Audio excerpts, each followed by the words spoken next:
मेरा नाम है हरिया, मैं काम करता हूँ बहुत बढ़िया, खाता हूँ खाना और रोज गाता हूँ गाना। अरे यार, आज तो बहुत देर हो गई। इस खतरनाक जंगल को देखकर तो मेरे हाथ पैर ठंडे हो गए हैं। अगर मैं वक्त पर गांव नहीं पहुंचा तो मालिक बहुत नाराज हो जाएंगे। तभी हरिया को एक आवाज सुनाई देती है। सुनिए हरु जी। अरे, ये आवाज किसने दी? तभी हरिया को सामने कुछ दूर एक औरत खड़ी दिखाई देती है। अरे भाई, ये औरत अकेली इतनी रात को इस जंगल में क्या कर रही है? चलकर पूछना पड़ेगा। फिर हरिया अपनी बैलगाड़ी उस औरत के सामने लाकर रोक देता है और उससे पूछता है। अरे सुनिए, आप इतनी रात को इस खतरनाक जंगल में अकेली क्या कर रही हैं? तभी वो औरत मीठी आवाज में कहती है। अरे हरु जी, आप आ गए। मैं कब से आपका इंतजार कर रही थी। वैसे तो यहाँ से काफी लोग गुजर चुके हैं, लेकिन मैं खास आपका इंतजार कर रही थी। अच्छा, तुम सच कह रही हो? मुझे तो यकीन नहीं हो रहा है।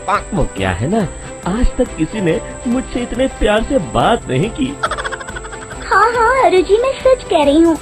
अब देर मत करिए और जल्दी से मुझे मेरे घर तक छोड़ दीजिए। हाँ हाँ, कौन सी बड़ी बात है, अभी छोड़ देता हूँ। आप मेरे पीछे बैलगाड़ी में बैठ जाइए और मुझे रास्ता बताते चलिए। फिर वो औरत हरिया की बैलगाड़ी में बैठ जाती है और हरिया बैलगाड़ी हाँकता हुआ आगे चल पड़ता है। फिर उस औरत के बताए हुए रास्ते पर चलते चलते हरिया बैलगाड़ी ले सारी से मेरी बातों में आ गया। अरे मर गया रे, ये तो एक चुड़ैल है। हे भगवान बचा ले, ये तो बड़ी डरावनी दिखाई दे रही है। और फिर अगले ही पल हरिया की बैलगाड़ी में रखा सारा सामान हवा में उड़ता हुआ उस काली गुफा के अंदर चला जाता है और वो चुड़ैल भी उस गुफा के अंदर जाकर कहीं गायब हो जाती है। हरिया ये नजारा देख बुरी तरह एक काली गुफा के आगे आकर रुक जाता है।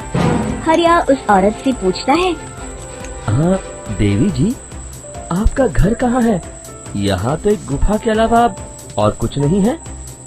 तभी अचानक वो औरत हवा में उड़ने लगती है। देखते ही देखते उसका सुंदर रूप एक डरावनी चुड़ैल में बदल जाता है और वो जोर जोर से हंसती है। अरे तू तो एक नंबर का बेवकूफ निकला। तो तरह घबरा और परेशान हो जाता है। अरे, ये चुड़ैल तो मेरा सारा सामान लेकर गुफा में गायब हो गई। अब क्या होगा? अगर मैं गांव खाली हाथ गया तो मालिक मेरी अच्छी खबर लेंगे। मेरी इस बात का कोई यकीन भी नहीं करेगा। फिर आखिर वही हुआ। हरिया के मालिक चंपक सेठ को हरिया की किसी भी बात पर अरे, ये तो कोई मेरा नाम लेकर मुझे पुकार रहा। उसने ही लालच में आकर सारा सामान हड़प कर लिया है। फिर हरिया को बेईमान समझकर चंपक सेठ उसे काम से निकाल देता है। अगले दिन रत्ती भर भी यकीन नहीं हुआ। चंपक सेठ को लगा हरिया झूठ बोल रहा है और फिर वो अपनी बैलगाड़ी लेकर शहर चला जाता है। शहर से सामान लेकर जब चंपक सेठ वापस गांव लौट रहा होता है, तभी उसे एक आवाज सुनाई देती है। चंपक जी, ओ चंपक। अपनी दुकान में परेशान बैठा चंपक सेठ गुस्से में बड़बड़ाता है। अरे, दुकान में तो सामान बिल्कुल भी नहीं है। अब मुझे ही शहर जाकर सामान लाना होगा। फिर उस रास्ते में वही औरत खड़ी दिखाई देती है। फिर क्या था, हरिया की तरह चंपक सेठ भी उस औरत के पास अपनी बैलगाड़ी लेकर जाता है और वो भी उसकी चिकनी चुपड़ी बातों के मुंह जाल में फंस जाता है। बेचारा चंपक सेठ लाचार होकर खाली हाथ गांव लौट आता है। फिर ये उस जंगल में रोज की बात हो जाती है। फिर हरिया उसे रोकते हुए कहता है। अरे भाई, क्यों अपनी मौत को दावत दे रहे हो? मेरी बात मानो, आगे जंगल में मत जाओ। वहाँ एक बड़ी भयानक चुड़ैल रहती है।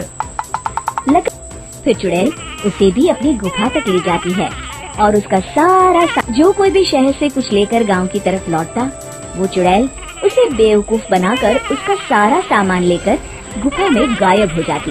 एक दिन हरिया एक लकड़हारे को उसी जंगल की तरफ जाते हुए सामान लेकर गुफा में गायब हो जाती है।